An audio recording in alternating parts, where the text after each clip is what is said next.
The people who ordinarily wouldn't get involved in politics, who just want to live their lives, they're quiet, they just go about their business. My message is to them, if this continues, that violence is going to come to you. You will have no choice. You're in a fundamental situation here where whether you choose violence or not, violence is coming to you. You either fight back or you die. You either fight back or you die. And that's the truth. None of this could have happened without you giving the British public access to the truth and giving us free speech and fighting for our free speech. So on behalf of Great Britain and the British public, we're incredibly grateful, Elon. You're most welcome. You're most welcome. And you may notice this T-shirt that I'm wearing as great British author George Orwell. What would Orwell think? I think that's generally a good way to look at these things. He would want freedom of speech. He would want the people to know what's real. He'd want the people to fight against government oppression. And fight for the truth and fight for the future of Britain. Elon, we are incredibly grateful for your time. We know what a busy man you are. Why is it important for you to be here today speaking at this United Kingdom event? Well, I'm of primarily British heritage, British ancestry. I want Britain to be greater than it ever has been. I want Britain to remain Britain. I think there's something beautiful about being British. And what I see happening is a destruction of Britain. Initially a slow erosion, but a rapidly increasing erosion of Britain with massive uncontrolled migration, a failure by the government to protect innocent people, including children who are getting gang raped. It's unreal. The government has failed in its duty to protect its citizens, which is a fundamental duty of government. This has got to stop. There needs to be massive government reform in Britain. And the people need to be in charge, not some bureaucracy that doesn't care. Elon, I believe that's where we've started today. Powered by the people, sending a message worldwide. Elon, you spend an incredible lot of money on X. Why is free speech so important to you? Well, I believe you can't get to the truth of things without freedom of speech, without active debate.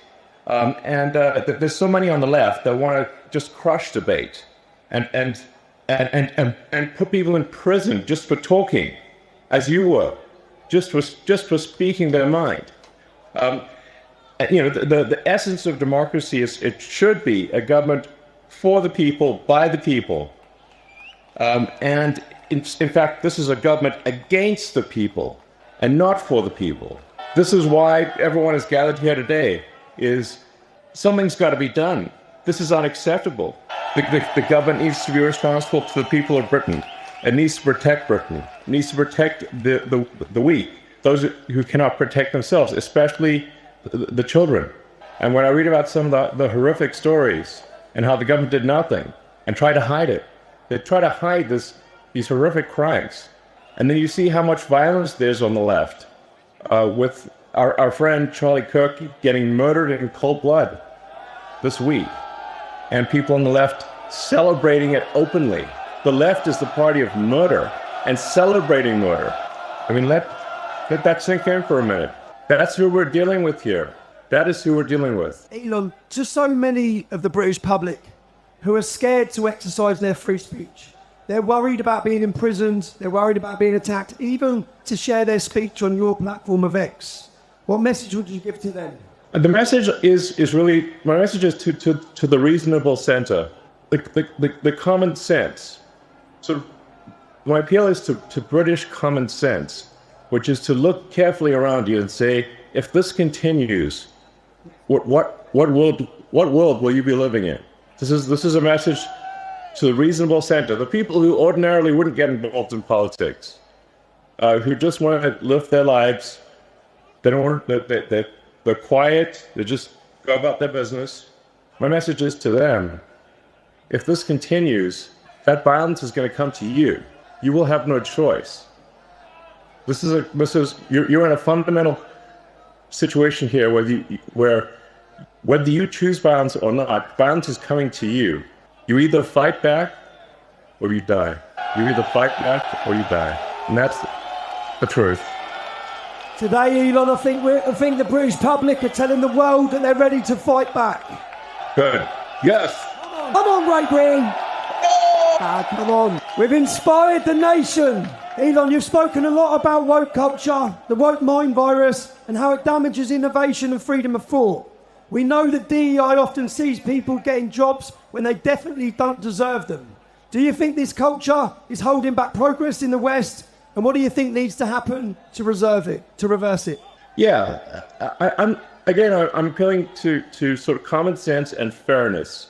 I want to emphasize just common sense and fairness, which is that we should make our decisions based on merit, on how, if somebody is talented and hardworking, then that should be the only means of advancement.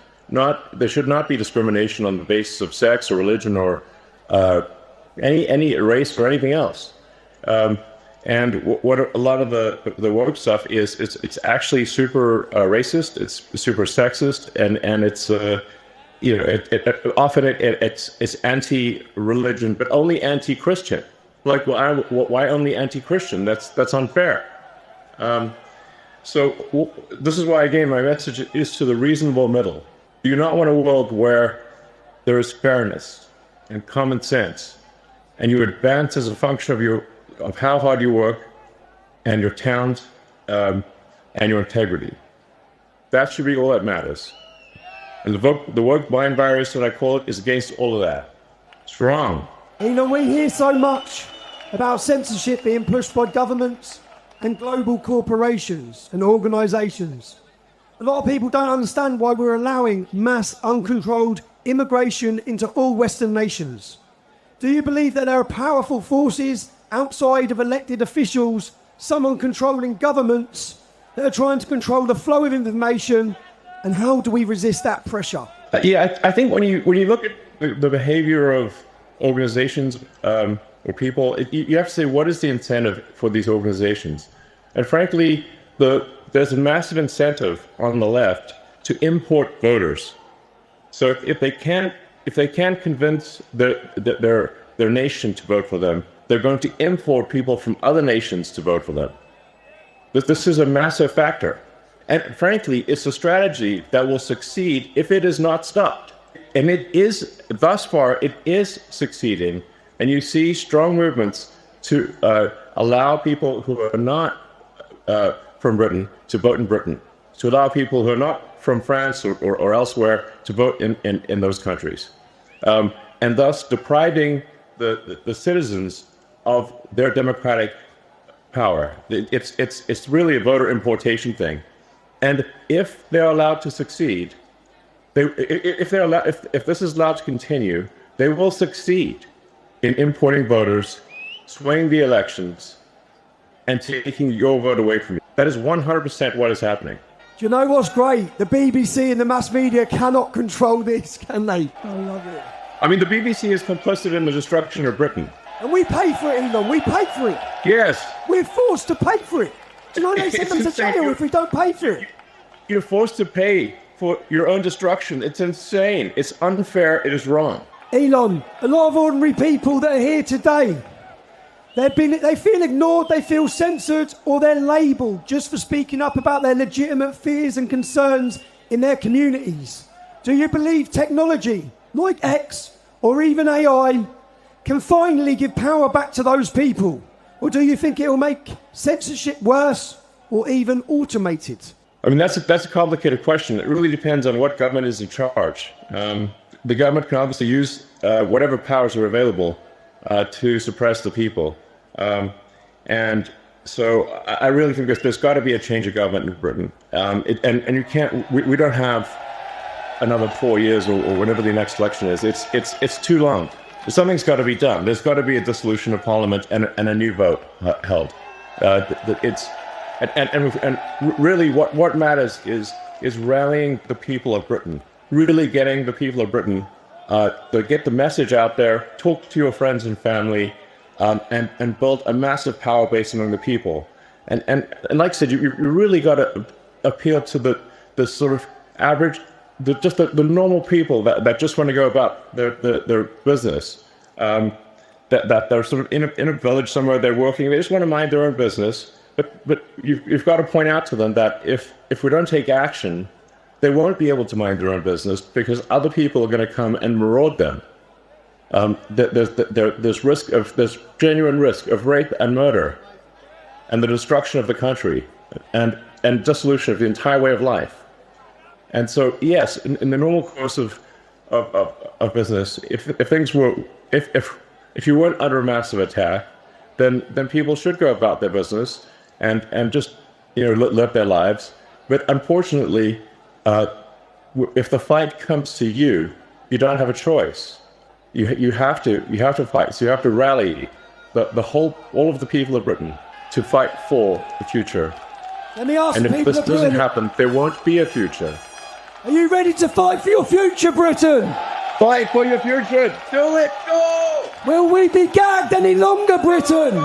But you know what I mean, Tommy. You know what I mean. I mean, I talk to my friends in Britain, and they're like, yes, they live in a village here or there, or a town or city here or there, and they're like, well, it doesn't seem like it's really that much of a problem. I'm like, well, if you want to know what's going to happen to your town and village, just visit London, and you'll see that it's filled with crime. It often doesn't feel like Britain at all, and it's only a matter of time before that is what happens to your town or village.